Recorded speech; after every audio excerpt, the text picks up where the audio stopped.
with surprise. He tells it straight with no disguise. Positively Pat Sims, bringing the truth, breaking it down with the critic sleuth.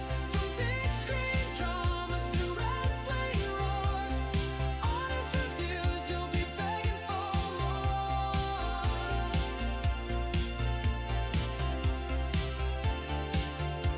Begging for more.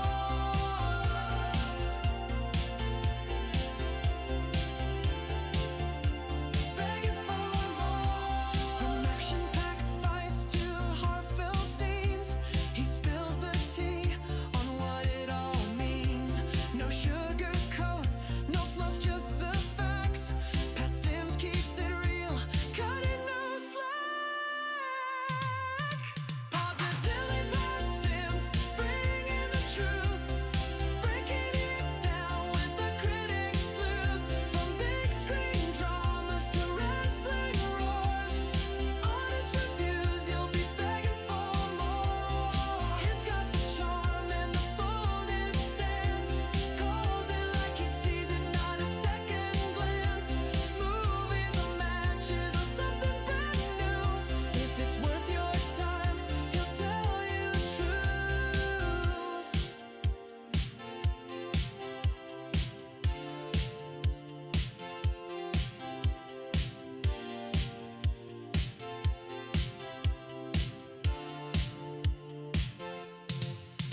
Positively Pat Sims, bringing the truth, breaking it down with the critic sleuth.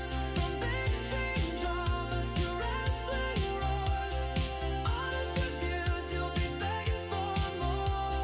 He's got the charm and the boldest stance, calls it like he sees it, not a second glance. Movies or matches or something brand new, if it's worth your time, he'll tell you the truth. Positive Pat Sims, bringing the truth, breaking it down with the critic sleuth. From big screen dramas to wrestling roars, honest reviews, you'll be begging for more.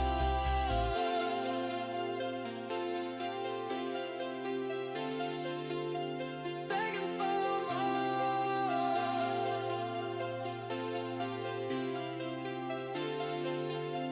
Begging for more.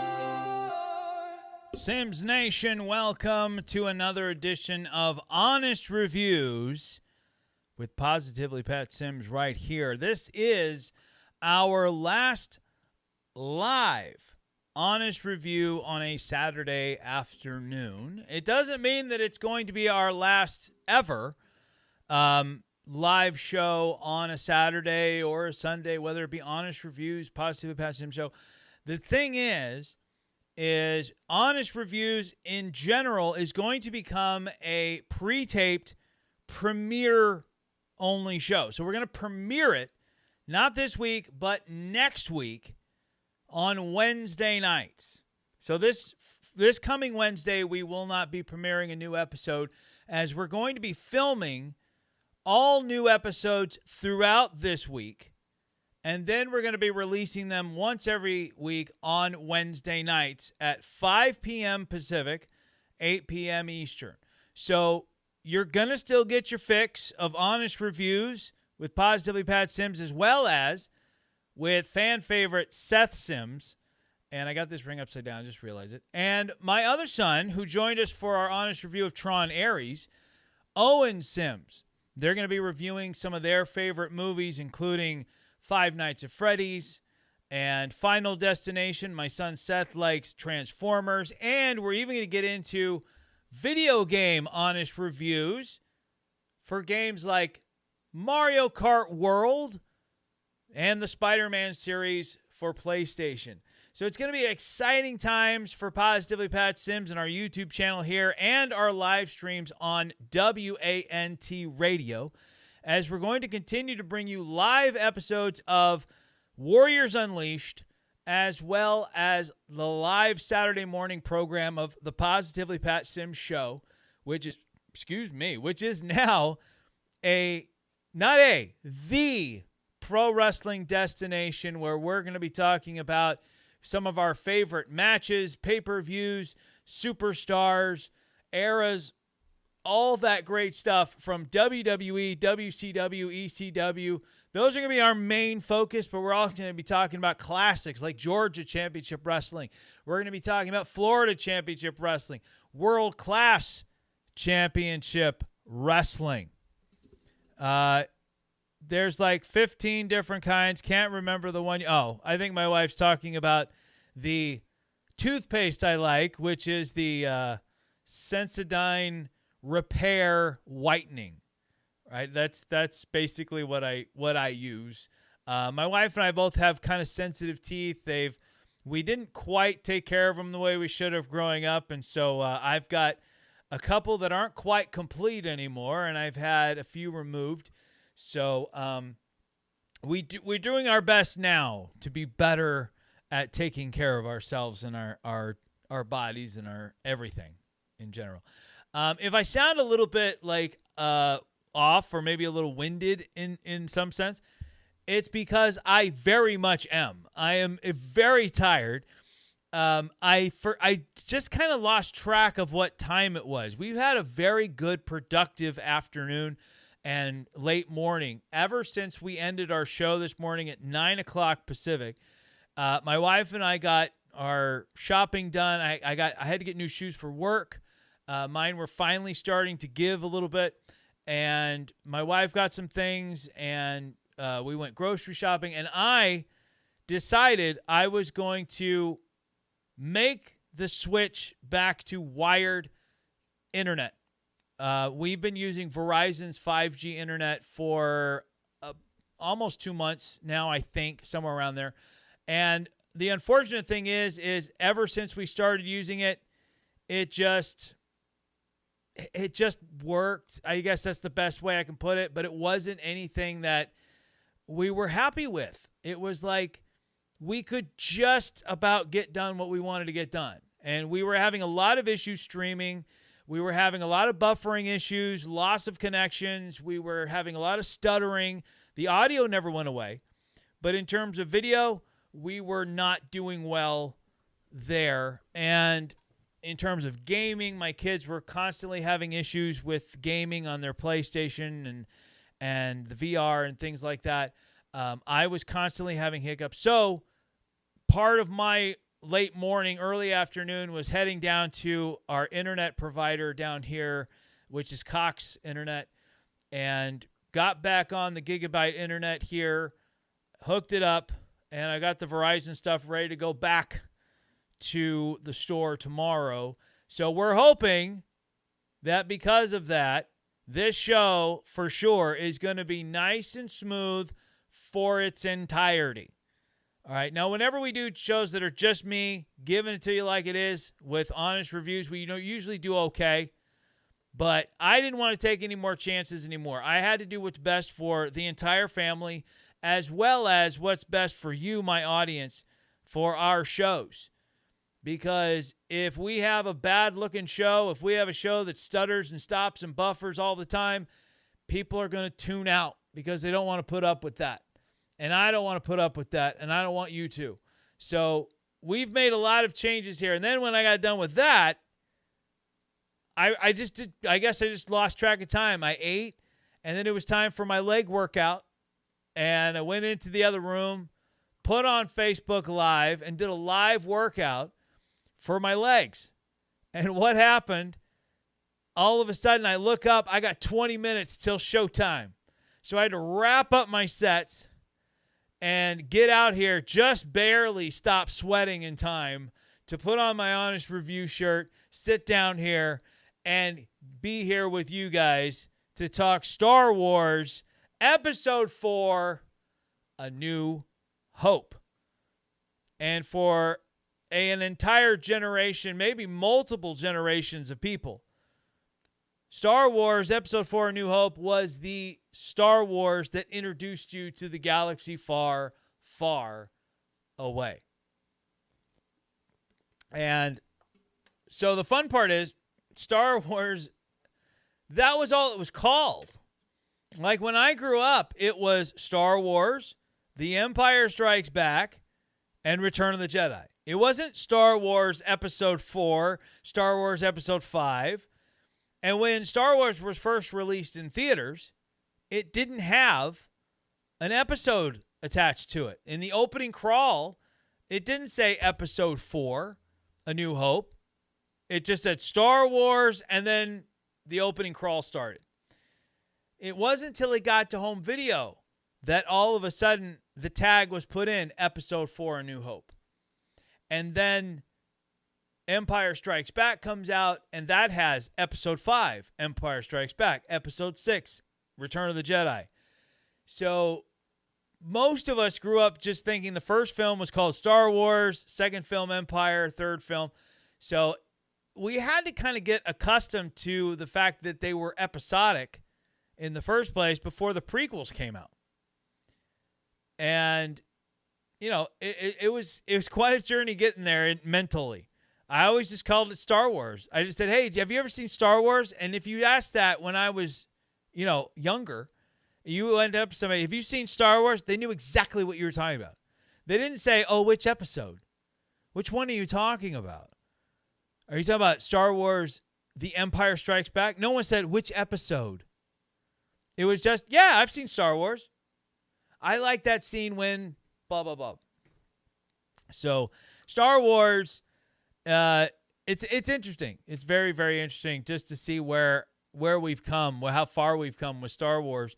And, you know, we'll talk a little bit about those special editions and what was acceptable, what was not acceptable when it came to those. There's people who think that any changes to the original is like sacrilege, as if they're their movies.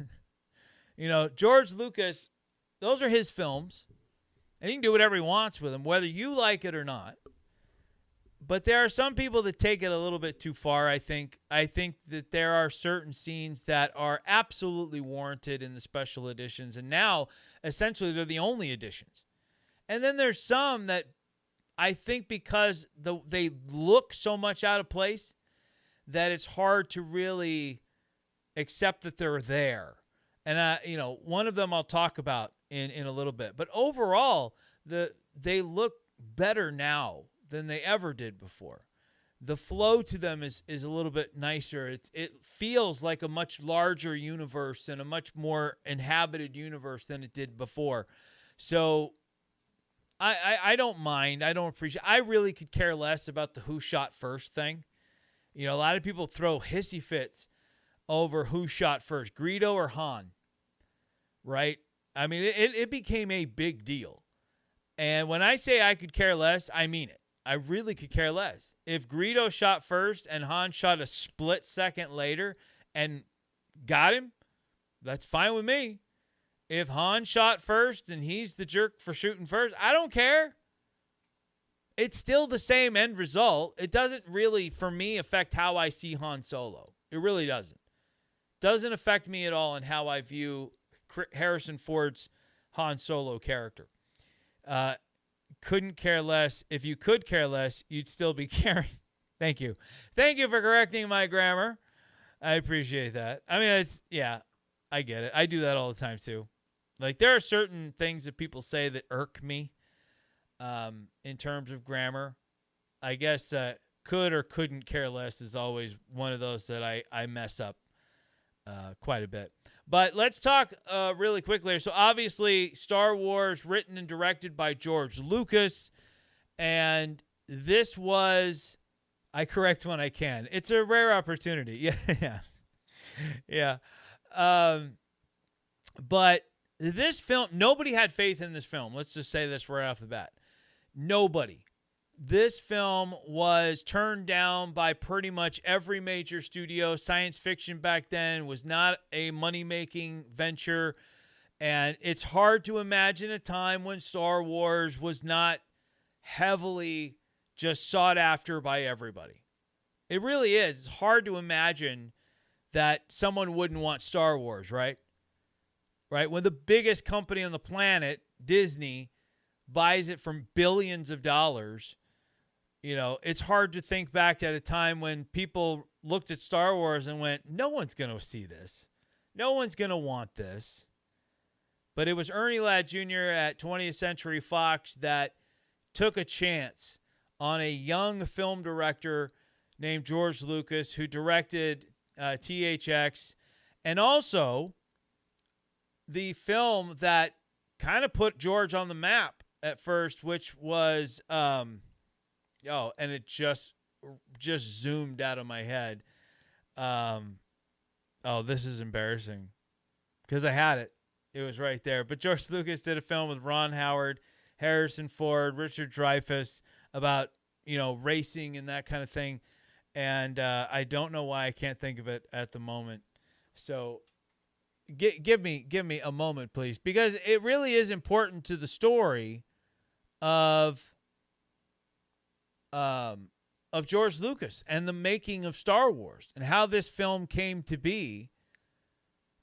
And American Graffiti, that's it. THX 1138, and then you had American Graffiti, which American Graffiti did very well and made good money for what it was. And Ernie Ladd Jr. and 20th Century Fox said, we're going to take a chance. And Ernie Ladd Jr. championed Star Wars throughout the making of the movie. I truly believe without Ernie Ladd Jr., we're not here today talking about Star Wars. He really stood up for that film. I mean, we might be.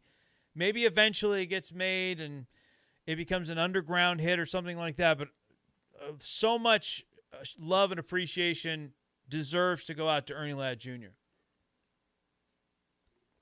And I think I'm saying that right. Or am I talking about the wrestler? I think it's Alan. I think it's Alan Ladd Jr. I told you. If I seem out of it, it's because I am. Because I did not time out my day very well.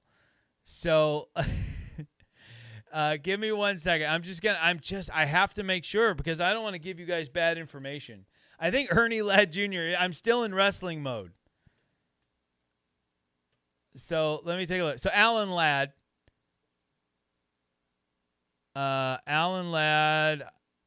is, I don't want the original. I want Alan Ladd Jr.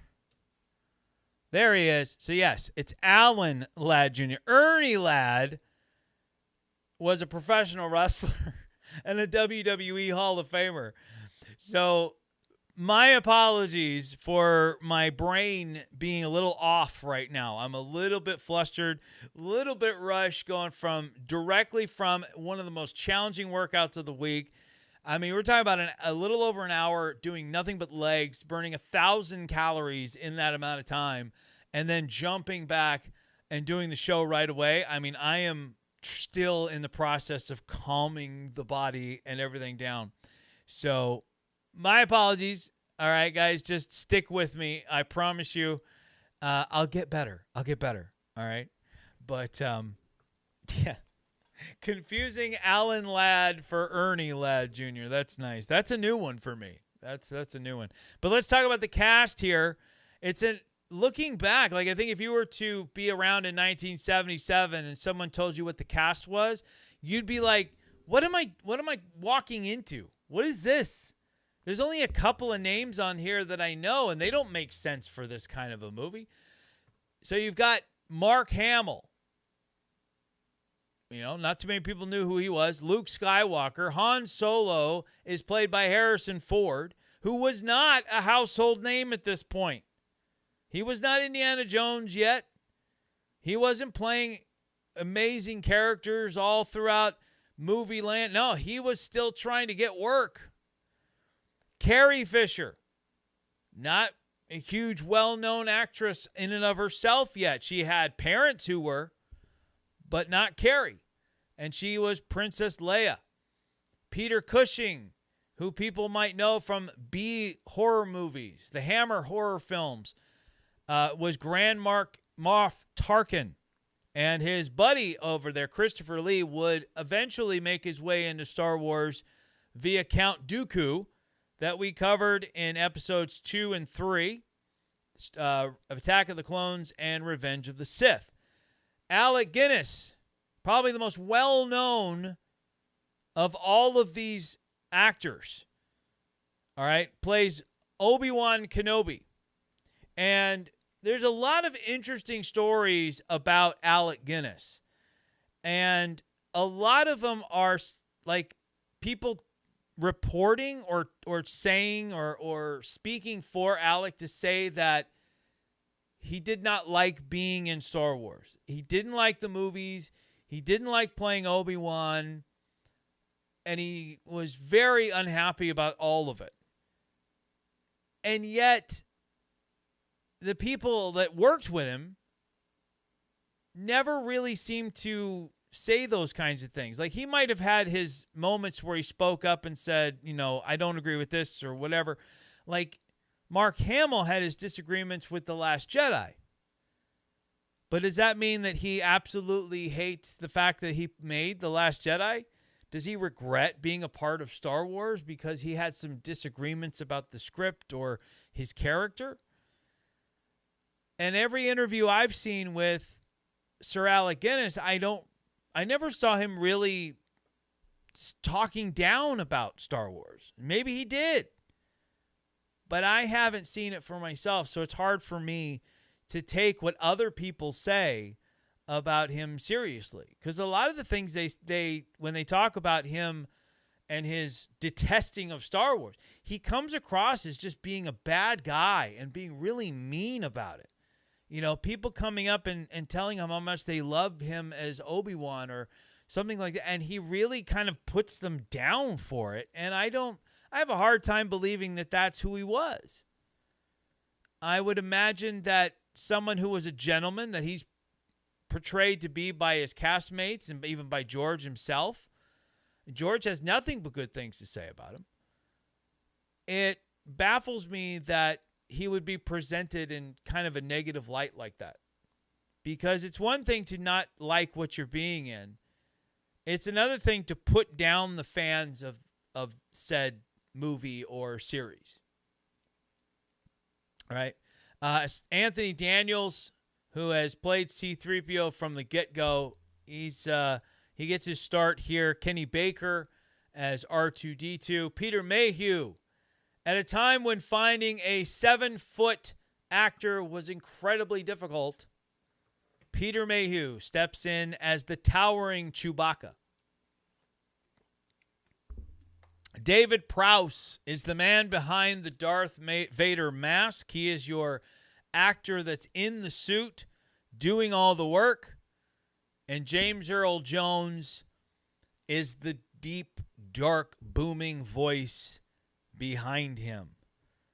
And I want to talk about that. I want to talk about James Earl Jones being chosen. The original choice, from what I understand, was Orson Welles. And you guys might know Orson Welles from Citizen Kane, War of the Worlds, the original radio broadcast of War of the Worlds. And James Earl Jones, it's hard to imagine anybody but him being the voice of Darth Vader. And when someone else is doing the voice of Darth Vader, it's very much like anybody and their mother could go, that's not Darth Vader. That's not his voice. Like, that sounds fake. Darth Vader has one voice, and it is James Earl Jones, and it's hard to imagine anyone else being that. And again, there's a lot of stories going around, like that David Prowse thought he was going to be the voice of Darth Vader. That David Prowse thought that he was going to be Vader from beginning, from the physical thing to the voice to all. I have a hard time believing that, because all accounts that I've seen is that it was always known that Darth Vader's voice was going to be dubbed over. You've got David Prowse behind a mask, so it would have to be dubbed anyway. And you would think that when David signed his contract to be Darth Vader, it was probably in his contract that he was going to be the body of Vader and the body only. I mean, I don't know. I don't know. I'm just going off of what I would assume, because it just seems weird. And especially once you get to the second and the third film, if David Prowse really had a problem being Darth Vader and not being the voice, why would you come back for 2 more films? Unless you signed on for 3, which might have been the case, but I don't know if everyone signed on for 3 right off the bat. But I don't know. There's so many stories surrounding Star Wars that kind of puts it in a negative light, and a lot of them I just take with a grain of salt. Because I've never met David Prowse. I've never really heard his side of the story, and I've never heard anybody else talk about him being unhappy in interviews or anything like that.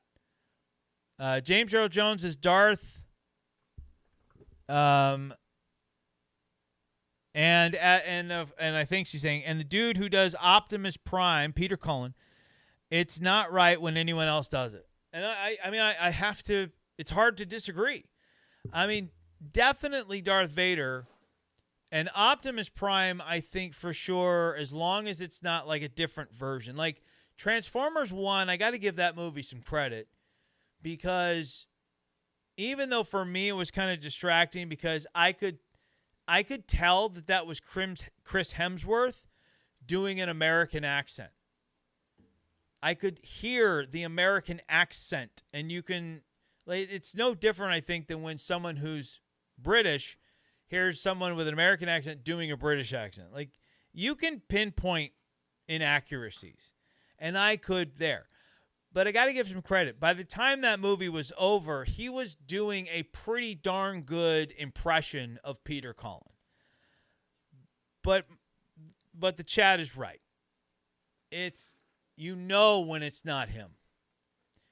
And it's even worse when they decide that they're not going to try to find anybody that is even close to a sound alike.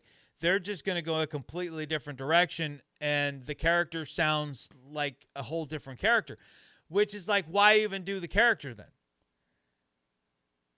You know, there's a lot of people that would rather see Optimus Prime retire with Peter Cullen than come back with a completely different voice actor. And I think right now, with the passing of James Earl Jones, I'd rather see Darth Vader's story end. I would rather see that than any attempt to bring him back using AI to do James Earl Jones' voice, which is pretty much what they did for the Obi-Wan series. I didn't realize it watching it because it sounded really good. But from what I understand, that wasn't James Earl Jones coming into a recording studio and doing Obi-Wan's voice. That was all done on the computer. If his family signed off on it and they're cool with it and they want it to happen, then there's nothing I can do about that. But at this point, I think it's time to let Darth Vader sail off into the sunset with his voice actor. You know, I know Hayden Christensen's still around that could pull off the character in the suit, but you know, it is what it is, though. I'm not in charge of any of it, so I have no say in the matter. And that's probably a good thing. I think that's pretty good for the cast. I mean, there's a lot of other players in here, but none that are really worth going on about. You know, Uncle Owen is Phil Brown. Aunt Beru, I can't pronounce her name, so I'm not even going to attempt it. But, you know, Star Wars was that film that so many filmmakers have cited as the one that made them want to be filmmakers. You talk to a guy like Peter Jackson or James Cameron, and they'll tell you that sitting in that theater and watching Star Wars for the first time changed their lives. It was a moment that said, wow, this is what is capable with film, and we're only going to get better from here. And what did those two guys do? James Cameron brought us the Terminator franchise. He brought us 1 and 2. He made Aliens. He made Titanic. Yeah, we can thank him for that. And he's responsible for the Avatar films. And all of those broke new ground in some way, shape, or form when it came to special effects. The Liquid Terminator, incredible special effect. Avatar, of course, is known very much for being a beautifully crafted visual masterpiece. And I can't deny that. I might not be over the moon with those films. I may think that they're a little overrated, a little long, but in terms of what they look like, they look amazing. All right. Peter Jackson, what did that guy do? Oh, I don't know. He brought us the Lord of the Rings trilogy. He brought us the remake of King Kong in the early 2000s. He brought us The Hobbit. So incredible, incredible filmmakers. And there's more. There's even more that I could add on top of that. And it's just an incredible list of filmmakers. And I like to kind of liken George Lucas to another current filmmaker, because George, I think, gets a bad rap. I think George gets a bad rap of being style over substance. And in George's case, it's special effects. That George is this special effects heavy filmmaker who doesn't care about plot or story or character development or any of this stuff. He's just here for the next big fight, the next big explosion. And I don't think you can get much further from the truth. And there's another director out there that gets a lot of the same flack, and that's Zack Snyder.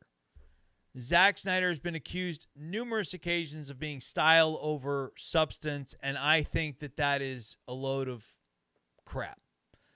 I think Snyder and George are both highly underrated as directors, as filmmakers, by the audience. All right, there's a lot of people that bow at the altar of George and Snyder that maybe take it a little far, but at least there are people who can see past the explosions, see past the slow-mo, see past the green screen, see past the color gambit, all right, the dark or whatever, and see the substance behind it. The emotions, the feelings, the rawness, the characters, the storylines, that's all there. And Star Wars is a great example of that. No different than what I say about this poster here. Batman v Superman, I think, is a highly misunderstood, a highly underrated film. But we're here to talk about Star Wars. And Star Wars starts off like no other film that came before it.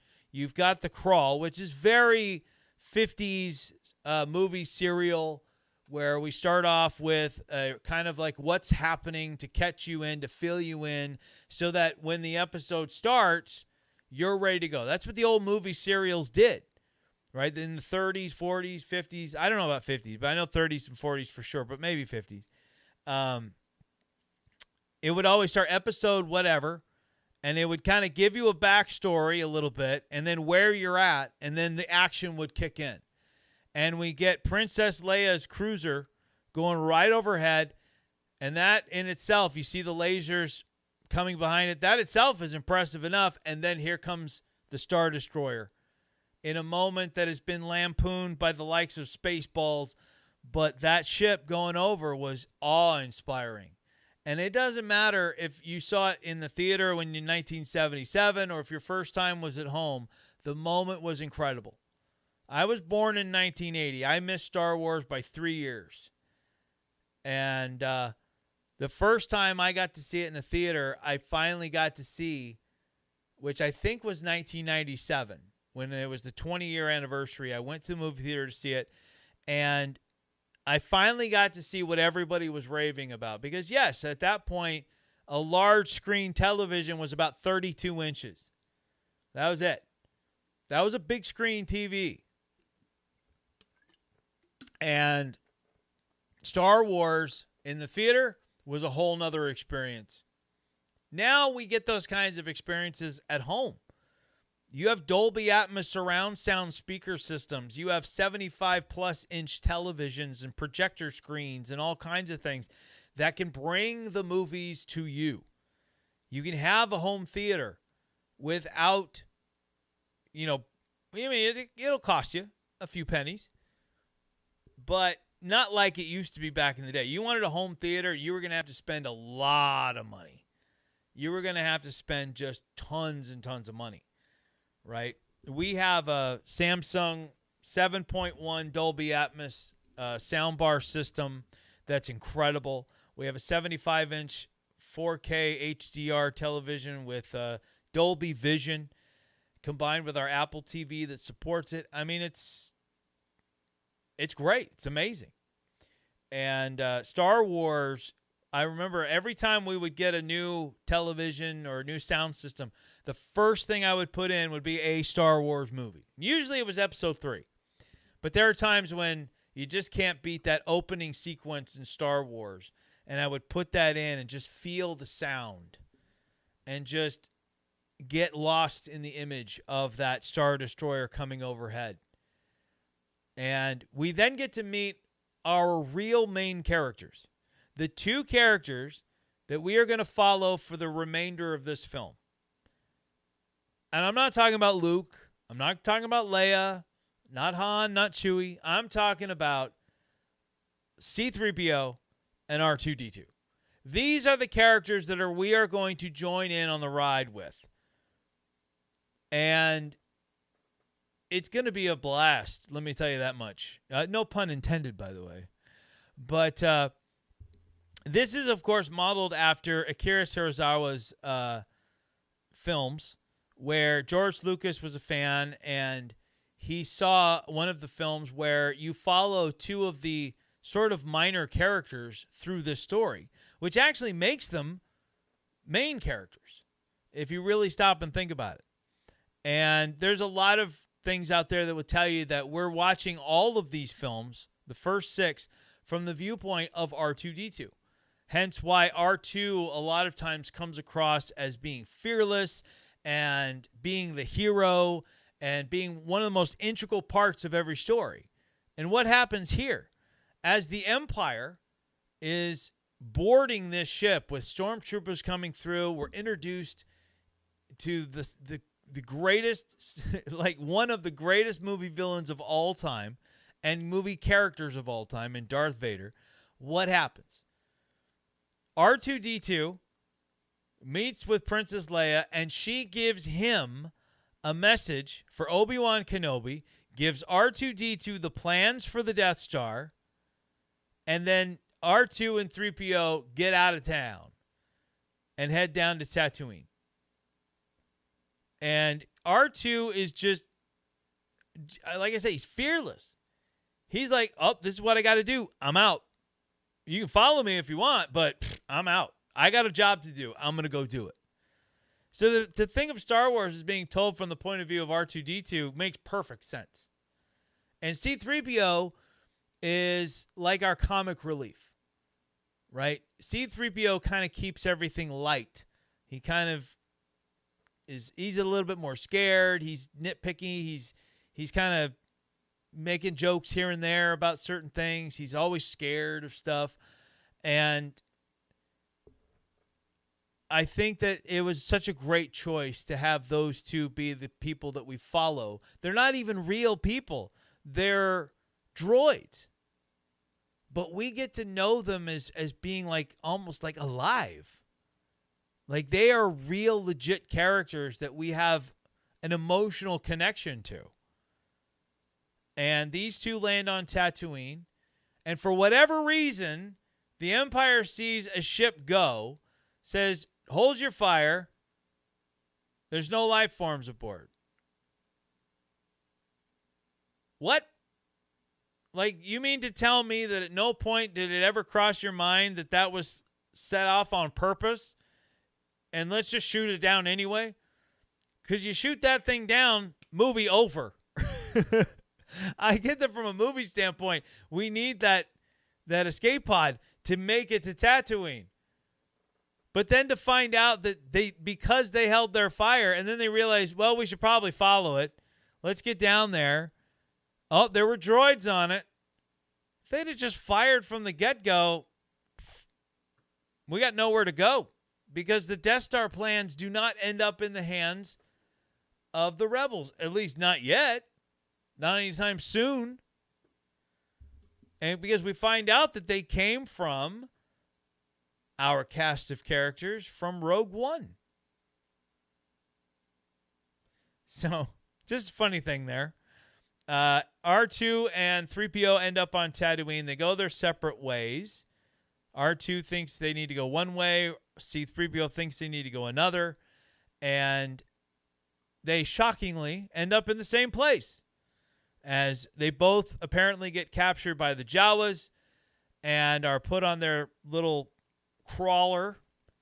Well, not little, but on their crawler. And, of course, they wind up over at Uncle Owen and Aunt Beru's moisture farm, and where we meet our hero, Luke Skywalker, who is a young, whiny little brat. And, I'll never forget the delivery. But I was going to go to the Tashi station to pick up some power converters. Just strangle that kid. Like, he was so annoying. Like, people that think that Hayden Christensen was annoying as Anakin in episode 2. Rewatch Luke in episode 4. He was not a pleasure to be around in a lot of situations. What does that do? What does this do? And they would have to slap his hand away. He was always whining about something. And I get that he's a young guy and he has big dreams, right? And when you feel like those dreams are being taken away from you, it can be really bothersome to you. It can really set you off, and bring out kind of the worst in you. So I do get that. But Owen purchases C-3PO and a different droid that malfunctions right off the bat, which luckily allows us to then make the decision to bring R2-D2 to Owen, and all is right with the world. But R2 has other plans. R2 takes off after Luke removes his little locator thing when he finds the video of Princess Leia. So he finds the video, and R2 is like, well, if you take this off, I can show you the whole video. So he takes it off. And he doesn't play it. He's like, well, where's the video? And he's like, what video? Like, it's like a comedy routine. And R2 then takes off that night because he's off to find Obi-Wan Kenobi, because that's our real hero, R2-D2, braving the deserts of Tatooine at night to go find Obi-Wan Kenobi. We do find Obi-Wan after Luke is attacked by sand people, and Obi-Wan is that beautiful presence, that wise old wizard. He is the Gandalf of Star Wars. And then he starts to tell Luke about his father. And anybody with hindsight, after watching Empire and Return of the Jedi, would tell you that Obi-Wan is a big fat liar. Why is Obi-Wan lying to Luke as much as he is? And I don't understand. So the kicker is, I could understand it if Obi-Wan explains it later as, you know what, Luke, I just didn't think you were ready to hear that your dad became the most evil being, second only to the Emperor in the galaxy. Might be a bit much to tell your 19-year-old friend there that, oh, by the way, yeah, your dad was really, he was one of my best friends. We were like brothers. And then I had to chop his limbs off because he turned to the dark side and became the second most evil person in the galaxy. Yeah, if you'd have explained it like that, I would have been like, yeah, cool. But the whole, like, it's just a point of view. You're going to find that the truths we cling to are our own points of view. And even Luke was like, I ain't buying it. I ain't buying that. And so Obi-Wan's kind of gotten a bad rap over the years for just flat out lying to Luke and then having no good reason to do it. And I just gave you one, right? Luke, you weren't ready for that kind of information. That would have crushed you. If I'd have told you the truth, I'd have crushed your spirit. And that could have led you down the wrong path, and you could have turned to the dark. There's so many other more reasonable ways to explain off Obi-Wan's lying. But in any case, Obi-Wan now is trying to convince Luke, like, all right, you got to come with me. You got to learn the ways of the Force so that you can come with me to Alderaan. And I've always sensed that there was this, Obi-Wan takes responsibility for Anakin's failings, I think. I think Obi-Wan takes a lot of responsibility for that. And I think that goes into his lying too. I think Obi-Wan was so ashamed of Anakin falling to the dark side, and he took so much of that on himself that it was hard to be honest about it. And, I think he saw Luke as an opportunity to sort of redeem himself and do right by the Skywalker lineage. And so now he's offering Luke, come with me and I'll teach you the ways of the Force. And it looks like I can't go, like I have responsibilities here. And by coincidence, when he goes home, Lars and Uncle Owen and Aunt Beru are dead. And we see their skeletal remains. And it's a sad, sad moment for Luke, who comes back and he's like, all right, I'll go. I got nothing left. I mean, he was just one line away from, I hate sand. Just like his father. But, it's crazy. It's a crazy journey that we're on in this first one. And there, back in 1977, this felt like such a fast-paced movie. Even when I first saw it in the early 80s, I remember it feeling like it was just boom, boom, boom, boom. And you look at it today, again, we have this short attention span thing where we need a lot of things happening, and movies don't take time to breathe as much as they used to. And the filmmakers who do, I really appreciate when they do that. And Star Wars built anticipation from one moment to the next. And then we get to Mos Eisley Spaceport, which is supposed to be the worst of the worst. You'll never find a more wretched hive of scum and villainy. That's a large guarantee. And I remember thinking, didn't we say that only Siths deal in absolutes?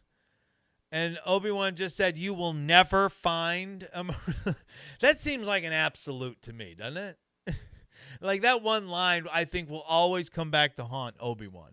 Every time he says, this is the most, or this will never, that's an absolute, isn't it? Ooh.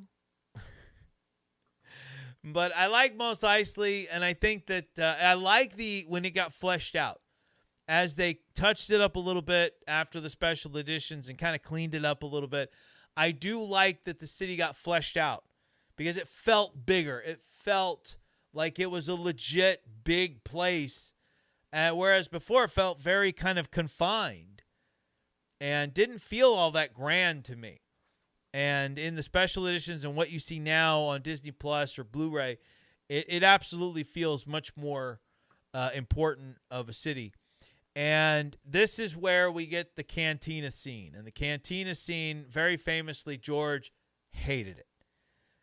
You've got, it was supposed to be filled with all kinds of aliens, and you had some prop masks that was like a vampire thingy over here and a upside down foot thingy over here. And they did splice in some added shots, but there's even a point you can see a giant grasshopper at the, in the bar. I mean, it wasn't what George envisioned. What George envisioned was much closer to what we got in Return of the Jedi with Jabba's palace. If you remember that, that's much more on the line of what George was looking for. But we get to see a lot in this scene. We get to, again, be reminded that Luke is young. He's inexperienced. He doesn't know how to deal with threats. And Obi-Wan is that kind, but don't mess with me guy. And we get our first amputation of Star Wars when a guy's threatening Luke I'm wanted in 6 systems or whatever it is. And Obi-Wan tries to calm the situation down, and the guy says, nope, pushes Luke out. He's about to go for his blaster, and phew, out comes the lightsaber for the first time, and it blows you away. And you're like, wow, that was cool. Like in the blink of an eye, that happened. And now it's time to go meet one of the biggest stars in all of Hollywood, in Harrison Ford, and one of the most memorable characters in Han Solo. And they barter their little trip to Alderaan, and they promise him that they're going to give him a certain amount up front, and then he's going to get all these extra riches when he gets there, which, of course, gets him to go. And, of course, we have the famous line of, you don't know the Millennium Falcon? It's the ship that made the Kessel Run in under 12 parsecs. And for those of you that are in the know that a parsec is not a time, parsec is a measure of distance. That was not a mistake on the part of George Lucas or anybody else involved in Star Wars. It was supposed to be a measure of distance. All right, so think about this. When you're trying to get from point A to point B and you want to get there quickly, you want to get there in the shortest amount of time, you have to find the shortest distance between those 2 points. Right? So if you're talking, and so it doesn't matter if you're talking distance or you're talking time. The shortest distance usually makes up the shortest time, unless you're in LA traffic. But essentially what he said was correct. It's not a mistake. He made it in because he has a very intelligent navigational computer system, which, of course, the Solo film kind of fills in that a little bit. But that's why the Millennium Falcon can do what it does. It's not that it's honestly not, and I think what's confusing is he's like, is it a fast ship? So he's talking in terms of speed and then goes into distance, going from point A to point B in the shortest distance instead of shortest amount of time. So fast and distance, it did kind of confuse people. All right, but it's not that the Millennium Falcon is the fastest ship going from like 0 to 100, right? It's that it is the smartest ship that can go from point A to point B in the shortest amount of distance. All right? So, and flying through space, that's important. It's highly important that you need to shorten the distance. Because think about flying through space at light speed. You need to make sure you're not flying, as he says, that you're not flying through an asteroid field or flying through a supernova or flying through a planet. The ship has to create the shortest distance to get around all that stuff to get to point B. So that's me explaining in the best way that I can that parsec is a measure of distance, but it is correct. It does not take away from what Han Solo said, and it was not a mistake putting it in there thinking that it was a measurement of time. End of story. End of rant. All right, moving on. So now we get out of there after the whole Greedo thing that I've already talked about that I couldn't care less about.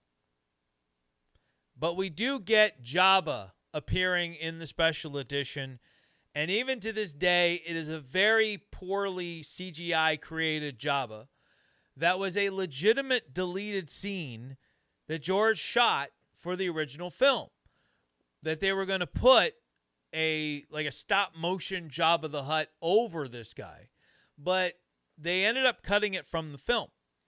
Now, they put it back in for the special editions, and I was all thrilled that they did because I knew about the deleted scene, and I wanted to see this scene with the real Jabba actually in it. The problem was it just looked horrible.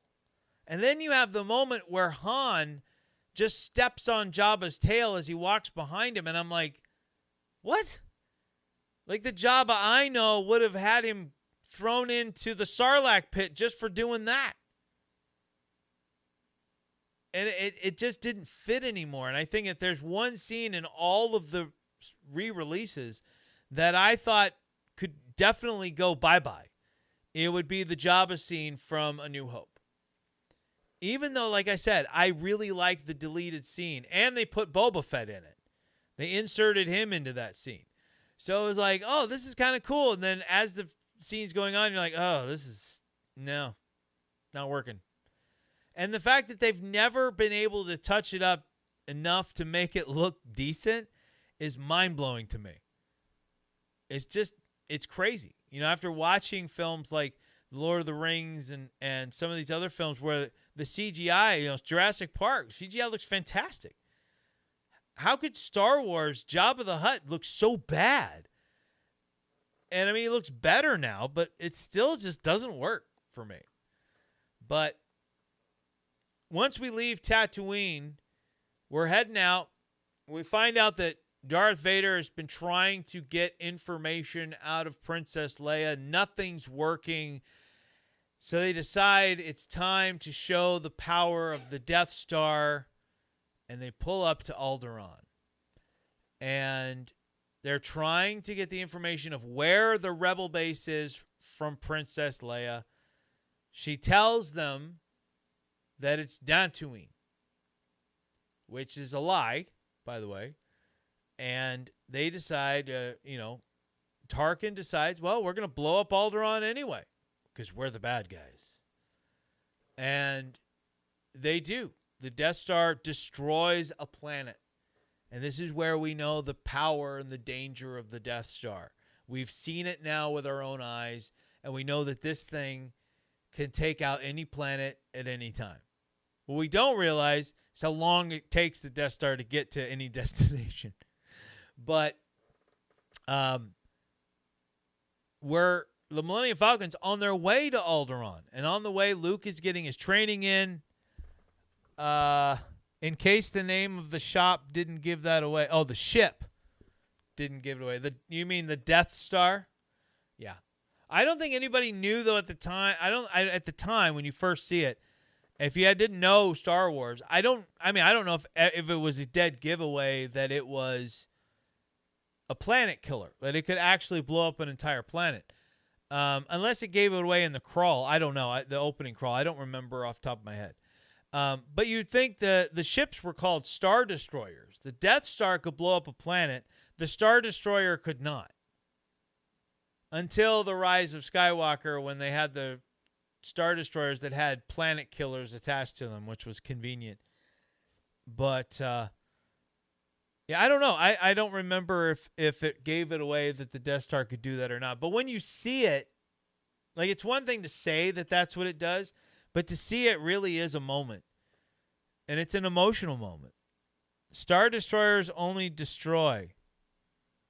Yeah, but you think, shouldn't they destroy stars? Maybe they destroy stars like George Clooney. I don't know why I said George Clooney. I just came up with a name. But on the way to Alderaan, Luke is getting some training in. We get to see some games being played by Chewie and C-3PO and R2-D2. And then Obi-Wan feels in the Force that something horrible has happened, which, of course, is the destruction of Alderaan. Han, though being very much old enough to remember that there were Jedi and that the Force absolutely is a thing, is denying that the Force is a thing. Like, there's nothing he's ever seen to convince him that there is a Force. Really. In this whole galaxy, you've never seen anything to convince you of it. I find that very hard to believe. I really do. I find it very hard to believe that Han never saw anything that could convince him that that's real. You know, I guess maybe. But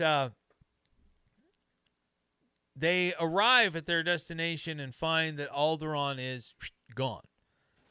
And they're both talking, and everyone's like, there's no way, there's not enough ships to blow up an entire planet. And then all of a sudden they see that there's a TIE fighter goes by, there's a small moon, that's Snow Moon. And then we get the popular, I have a very bad feeling about this.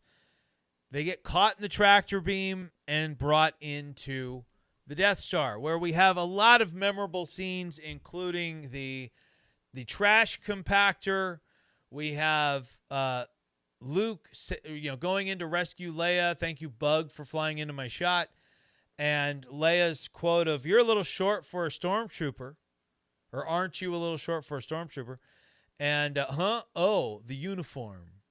I'm Luke Skywalker. I'm here to rescue you." And her line back is, "Who?" I love that.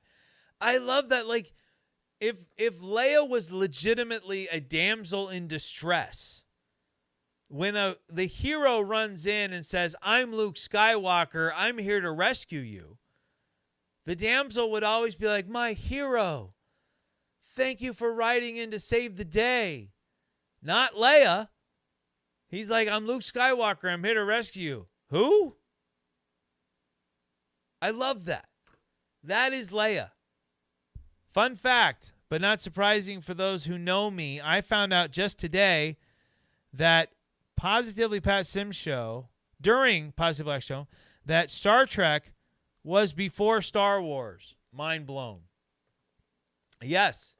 So the Star Trek series that the films and everything are based off of, with Captain Kirk and Spock and McCoy, took place before Star Wars. Star Trek has been around since before Star Wars. Now, I'm not 100% sure which movie came first. If it was Star Trek the movie, Star Trek the motion picture, or Star Wars. But definitely Star Wars took over setting the standard for movie making and special effects. And it always felt to a lot of people, everybody really, that Star Trek was always desperately trying to keep up. But yeah, Star Trek absolutely came first. All right. Moving on from here, another amazing scene in this film is, of course, the confrontation between Obi-Wan Kenobi and Darth Vader, the final confrontation between these two. And George likes to say, like, you've got the old man in Obi-Wan versus the machine in Darth Vader. We know Darth Vader is very, very skilled because we see what he can do against Luke in Empire and Return of the Jedi, which is way more than he does here. So one of the ways to kind of fill that in and make that make sense is a lot of people have assumed that Darth Vader is holding back here, that he's not immediately going for that death blow. And there's been a lot of people that have recreated the scene using special effects and things to make it more in line with what we see in the Obi-Wan series and the prequels, and kind of bring it up to date here. Because we've seen people of Obi-Wan's age, like Count Dooku and others, who are, and even Yoda, who are incredibly skilled at their age. But one of the things that a lot of people tend to forget about Obi-Wan is when he was on Tatooine, he wasn't exactly training all the time. Most of what he was doing was just connecting to the Force, watching over Luke. At a time, he was disconnected from the Force, but still watching over Luke. It wasn't about constantly training in lightsaber battles and things. But even though some of the cartoon series would kind of negate that by showing him defeating Darth Maul while on Tatooine at an older age. And so some of it's a little hard to understand is why in this film he would be so lackluster in his fighting skills. But I thought with what they had to work with and the people they had to work with, I thought they did an admirable job with it. It's not the most fun thing, lightsaber fight, to watch, but there's a lot of emotion behind it. Again, when people say that George is style over substance, or it just doesn't make any sense to me, because I felt like that moment was so powerful. When Obi-Wan tells Darth Vader, "You can strike me down,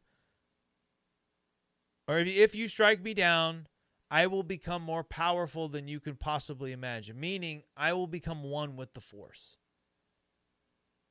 And when he looks over at Luke, and I love the idea that after the Obi-Wan Kenobi series, and why, or when Obi-Wan looks over at Luke, he kind of grins a little bit, because in that series, he's along for the ride with Leia.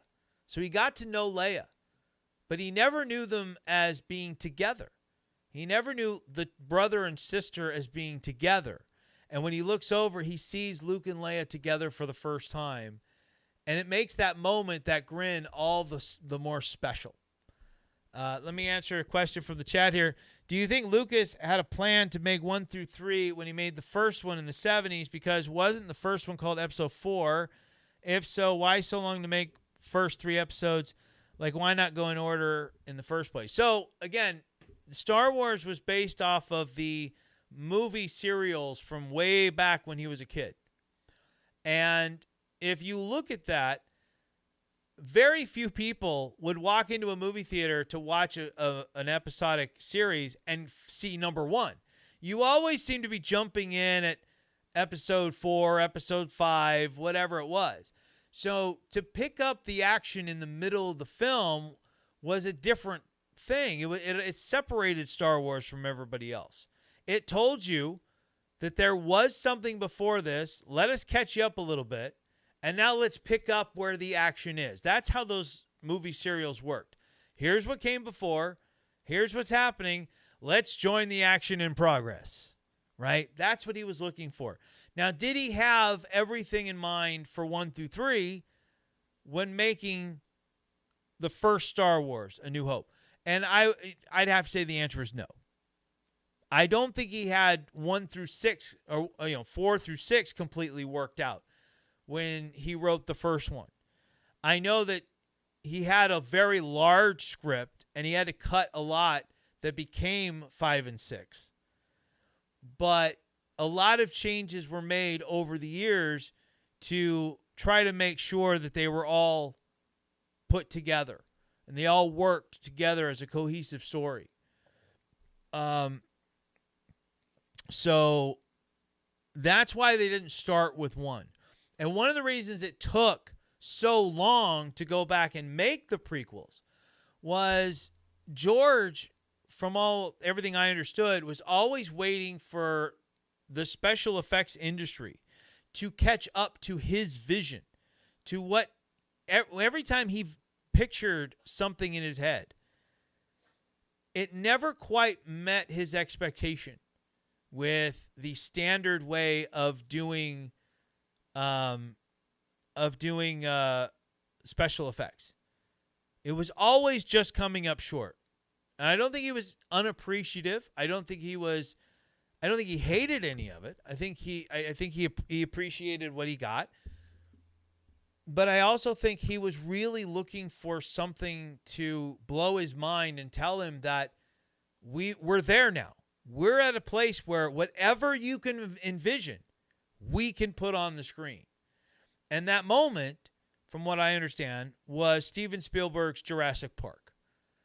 When you could not tell whether you were looking at a CGI dinosaur that looked like it was a real dinosaur standing there or an animatronic dinosaur. Like, you didn't know what you were looking at. It just all looked real. CGI in Jurassic Park completely eliminated stop motion animation at that moment. Stop motion became a way now of doing animated films like The Nightmare Before Christmas and Corpse Bride.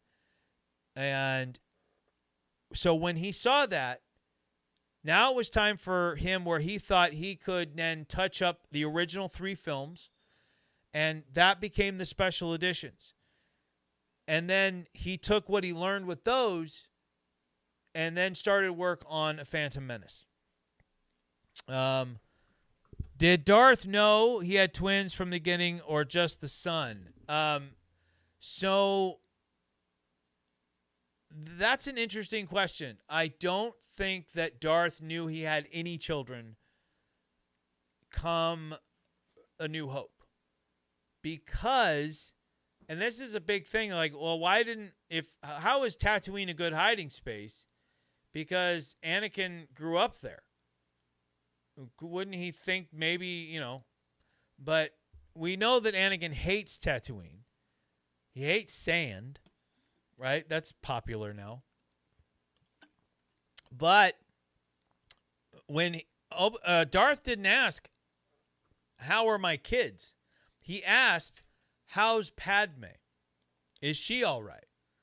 And the Emperor said, you killed her.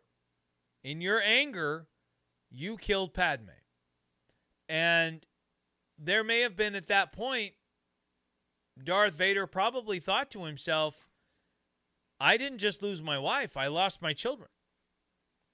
Because we do find out that he doesn't know that Luke, he doesn't know who Luke is. He doesn't know who the fighter pilot is that destroys the Death Star. Darth Vader finds out in between episodes 4 and 5 from Boba Fett that the name of the pilot was Luke Skywalker. And upon learning that, Darth Vader he just becomes horribly enraged. And he's ticked off and he's mad. And I don't think he knew about Leia being his daughter at all until Return of the Jedi. Because he sounds surprised because he's like, you have feelings for her. And he pauses and he's like, sister, so you have a twin sister. So he didn't know about Leia. And I honestly don't think he knew about Luke. I think he thought when he was told that he killed Padme, that was the end of her and their child. Because he didn't know she was carrying twins either. He just knew she was pregnant. So, but let's see. If he was waiting for special effects to catch up with his vision, why not wait then to even create the first one? Rhetorical question is, of course, just making comments. But he knew she was pregnant and died giving birth in the new movies. Oh, okay. That makes sense. All right. So, so that was fun. But I mean, here's the thing. Like, you can't just, if you're a filmmaker that's trying to make it in the movie industry, and George needed to make it in using the Hollywood system so that he could separate himself, so that he could keep making the movies he wanted to make. That's essentially what happened. You can't just sit on a movie like Star Wars and hope that you can make it down the line. Star Wars, also, you wait too long. I don't know if Star Wars works as well as it does. Star Wars came out, from all accounts, at like the perfect time. And it captured an entire imagination of an entire generation. And Empire came along at the right time. Return of the Jedi came along at the right time. I think the prequels came along at the right time.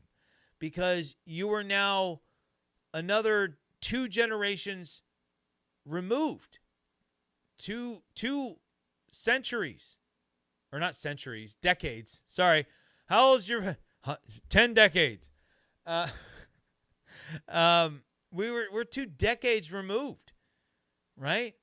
So you have grandparents who saw Star Wars, whose grandkids are now going to the prequels. I think timing has a lot to do with the success of films. I really do. And Star Wars, I think, was timed very well. I also think George is like me. He's kind of like, he sees everything the way he wants it, and he's very optimistic that if you get the right people and you have the resources, that they should be able to just do what you want them to do. Right? You're like, kind of like, you just have this hope that they can bring your vision to life. And I think they did to an extent. I think like I said, I think he's very appreciative of the work that was done. I think he was, at the time, I think he thought that's the best that we could possibly do. And the rest is in the hands of the audience. And the audience said, we love it. And we're here for it. He went to the hospital for it. Since we're quoting Newlywed Game now. Oh, rural. Right. My wife's just having fun in the chat at this point. All right, guys.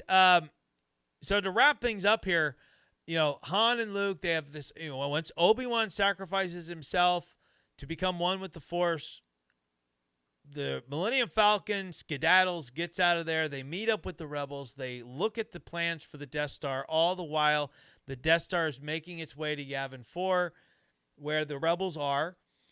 And now it's time for our big battle sequence. All of the rebel ships take off, heading for the Death Star. They know what the weakness is, and here comes the big battle. It's incredible, and it's made even better, honestly, by the special editions, where there's some great CGI shots, some great action sequences added in. There's a little bit more emotion with the special effects because we actually get to meet Biggs, which is Luke's buddy from Tatooine. And, of course, we have that great moment. Darth Vader's in his ship showing off his skills, and he's behind Luke. He's ready to take the shot. Luke's ready to take his shot. Obi-Wan tells him, forget the guidance thing. Use the Force. He does. Shoots the shot. It's a 1 in a million shot, but not before Han Solo jumps in, shoots down the guys that are chasing Luke. Han saves the day. Luke blows up the Death Star. He saves the day. Medals all around while Darth Vader flies out into space. And the movie ends with a grand celebration for our heroes, except for poor Chewbacca that doesn't get a medal. Bummer. But that's our film. That's our film, guys. It is it's such a good movie. You know, it's one that I think that is deserving of pretty much all the praise that it gets. And there's a reason why a very large portion, if not the majority, why no medal for Chewie? I don't know. Han got one. Luke got one. C-3PO got waxed because he's all shiny now. R2-D2 got fixed up. And then there's just Chewie standing there growling at the end of the movie. That's a lot of people have thought that was a bummer that Chewie didn't get a medal. I felt Chewie should have gotten a medal. But for a movie that no one really outside of George Lucas and Alan Ladd believed in, the fact that this became one of the biggest films ever made is a testament to the fact that George Lucas is not a style over substance director and filmmaker. He is a storyteller. He uses real mythos and legends to create a world that is familiar but new. And there is a reason why a very large group of the Star Wars universe will say that you want to watch these films start with Star Wars, right? Start with Star Wars. A lot of people would tell you start with 4, 5, and 6, then go back and watch 1, 2, and 3. There's a lot of different ways people will tell you to watch it.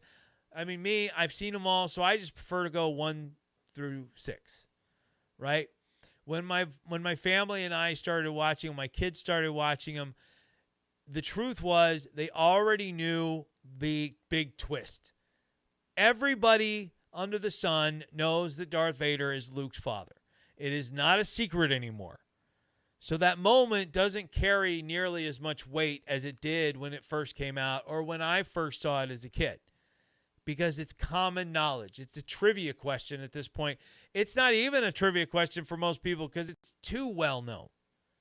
So we just started and went 1 through 6 with our boys. It tells a complete story.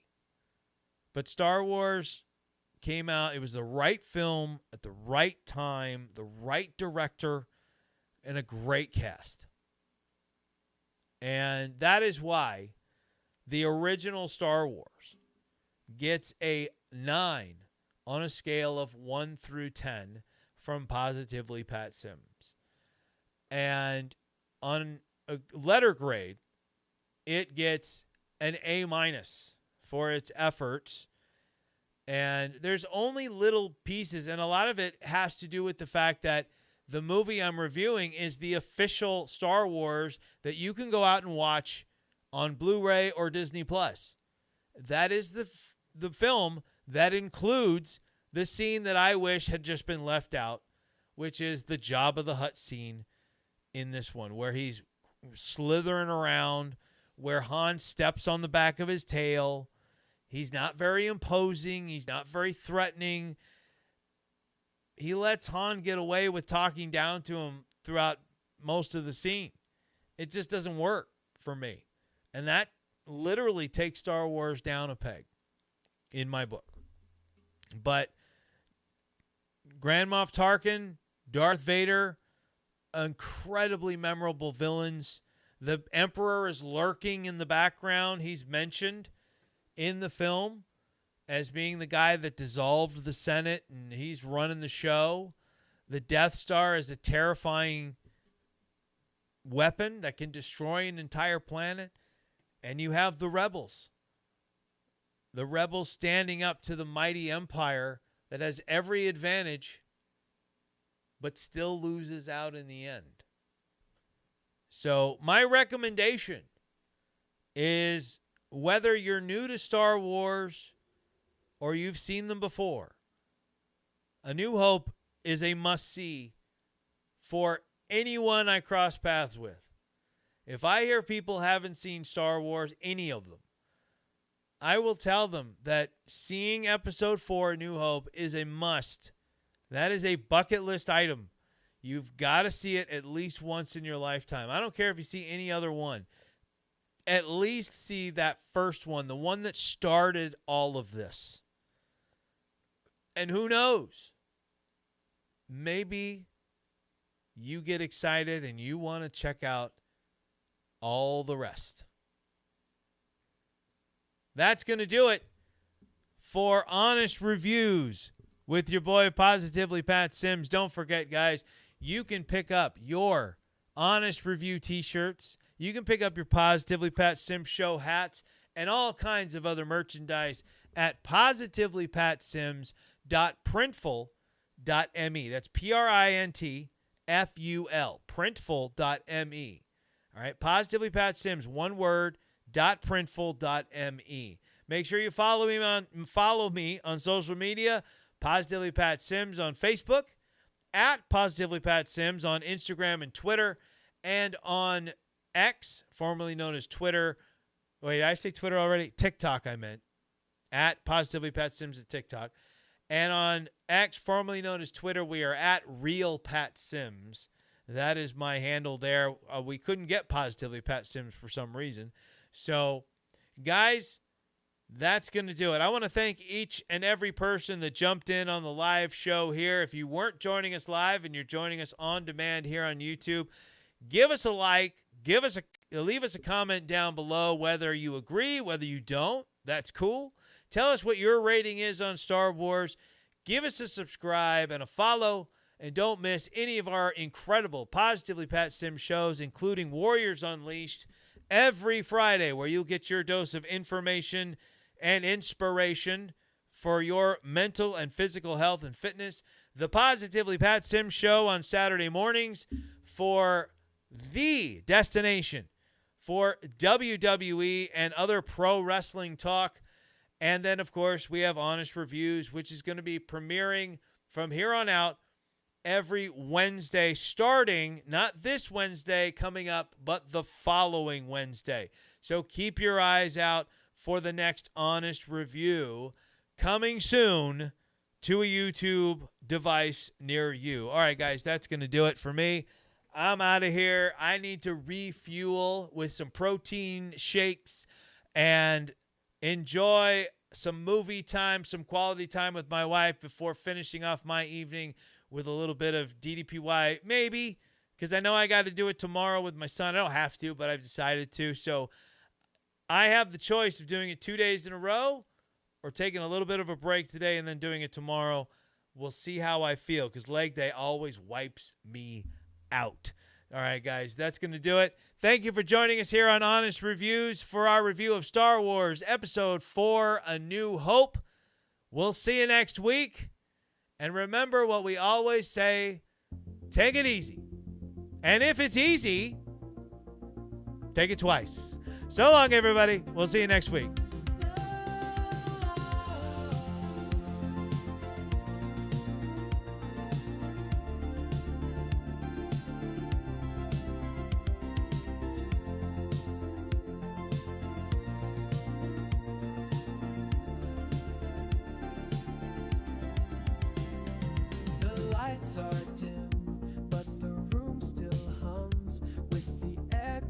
years of laughter and the moments we spun. Every honest word is like a stone in a stream. It rippled, it lingered, it shaped our dream. And if you ever wonder where I'll be, look to the screen, I'll be there, you'll see. Goodbye to the faces that stayed in the glow. Goodbye to the voices I'll always know. This isn't an end, just a bend in the road. Goodbye for now, my friends, my show.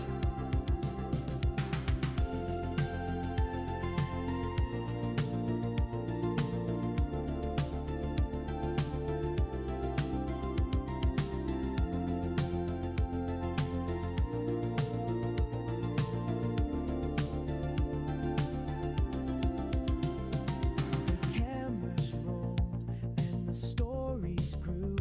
Each review a mirror of me and you. Through coffee stains and late night calls, we built a world behind these walls. And if you ever wonder where I'll be, look to the screen, I'll be there, you'll see. Goodbye to the faces that stayed in the glow. Goodbye to the voices I'll always know. This isn't an end, just a bend in the road. Goodbye for now, my friends, my show. The tape may stop, but the reel still spins. Every honest word, a place we've been. This goodbye's a whisper, not a shout. Just know you've been what it's all about.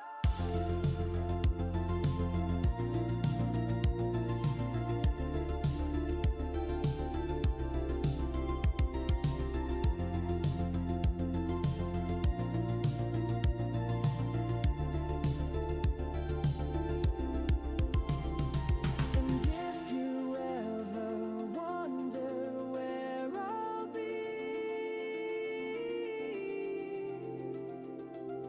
look to the screen.